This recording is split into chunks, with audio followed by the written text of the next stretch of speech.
He boarded the plane like any other passenger, calm, confident, dressed in a sleek navy suit that hinted at quiet power. To most people, he just looked like a well-dressed black man, maybe a businessman, maybe not. But what no one knew was that he was the CEO of a multi-million-dollar tech company, on his way to seal one of the biggest deals of his career. As he reached his first-class seat, to a man already sitting there, glanced up with a smirk and said, "This seat's taken." The flight attendant quickly approached, but instead of resolving the situation fairly, she looked at the CEO, hesitated, and then asked him to take a seat in economy. The cabin fell silent. Passengers looked away. No one spoke up. He could have made a scene, he could have name-dropped his company, or demanded his rights. But instead, he quietly walked to the back of the plane. What happens next, though, turns everything upside down, and will leave you inspired. Because sometimes, the most powerful response isn't loud or angry, it's silent, it's composed, and it's backed by something far greater than ego-character. In this story, what starts as a moment of humiliation turns into a powerful lesson in dignity,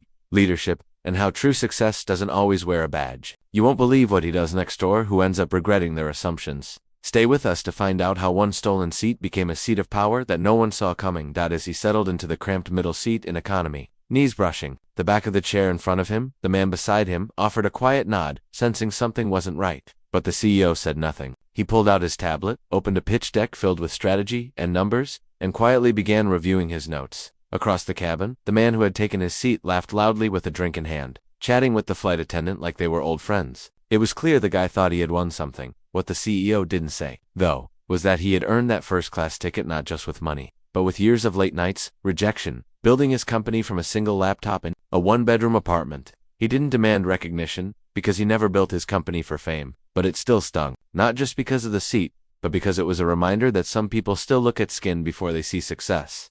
The real twist was waiting at their destination. What no one on that flight knew was that the CEO wasn't just attending a conference, he was the keynote speaker, and the same airline executive who failed to stand up for him in first class.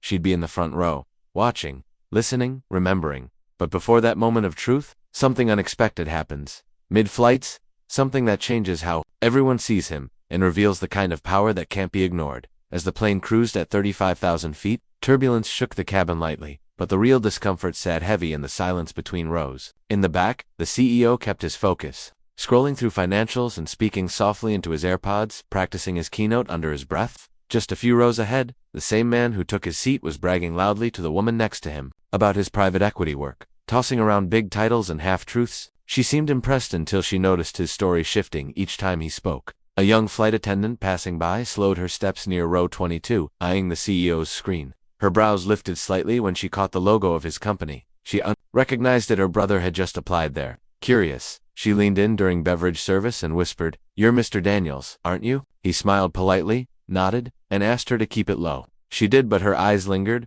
and something changed in her face. Respect. In first class, the airline executive who had dismissed him earlier scrolled through emails and came across the updated event guest list for the business conference in New York. Her eyes froze. Right there, asterisk, keynote speaker, Michael Daniels, CEO of Virion Tech. Asterisk. Her face paled slightly, but she said nothing.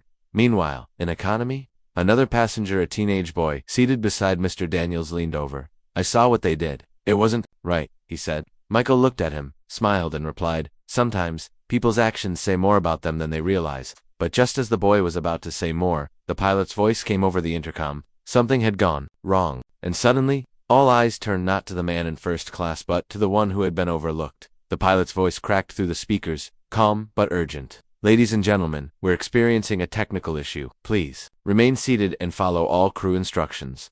The cabin tensed. Passengers exchanged worried glances. Even the man in first class who had smugly claimed Mr. Daniels' seat sat up straighter, his laughter silenced. Flight attendants moved quickly, buckling in and checking rows. The lights dimmed slightly, and the plane hit another pocket of turbulence that made a few people gasp out in economy. Michael Daniels stayed calm. His eyes moved quickly, scanning the cabin. Old instincts kicked in. He had been trained in crisis response back in his early startup days, when emergencies meant survival. The teenage boy beside him clutched the armrest, shaking slightly. Michael gently rested a hand on the boy's arm and said, "You're okay, just breathe."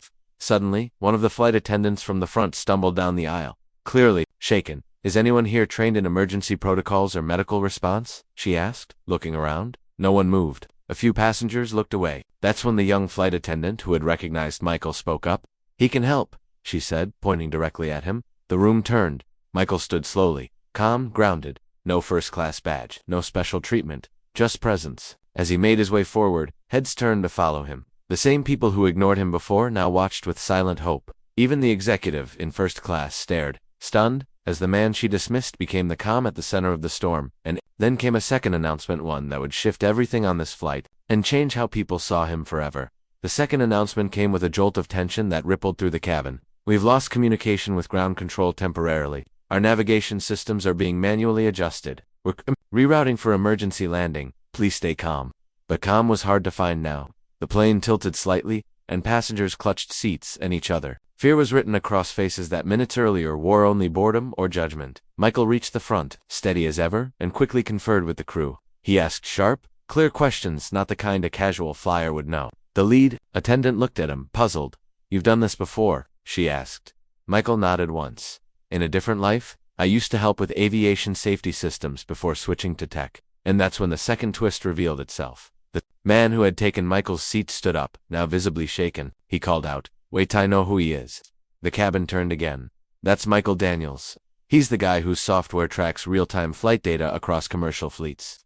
My company tried to poach him last year." His voice trembled, the arrogance gone, a hush fell. Even the executive, clutching her armrest in first class, looked stunned. The very man dismissed and moved to the back now held the knowledge and calm that might just guide them through a moment of real crisis. But it didn't stop there. One of the backup systems began beeping loud fast. "Urgent." A crew member whispered something to the captain, who then turned to Michael with a look that said it all. "We need your help now." Michael stepped into the cockpit, his expression calm but focused. The co-pilot was working fast, trying to reset one of the backup systems that had glitched out. The captain turned and said, "We need to bypass the manual override and stabilize navigation.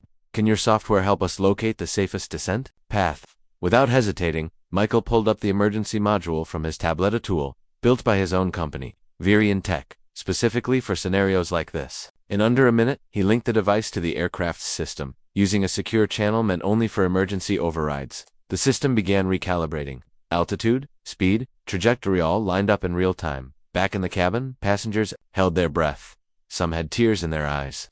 Even the executive who once looked down on him now whispered prayers under her breath. Glancing toward the cockpit every few seconds, the teenage boy leaned forward, eyes wide, asking his mother, "Is that man saving the plane?" She nodded slowly, whispering, "Yes, I think he is." After several tense minutes, the intercom crackled again.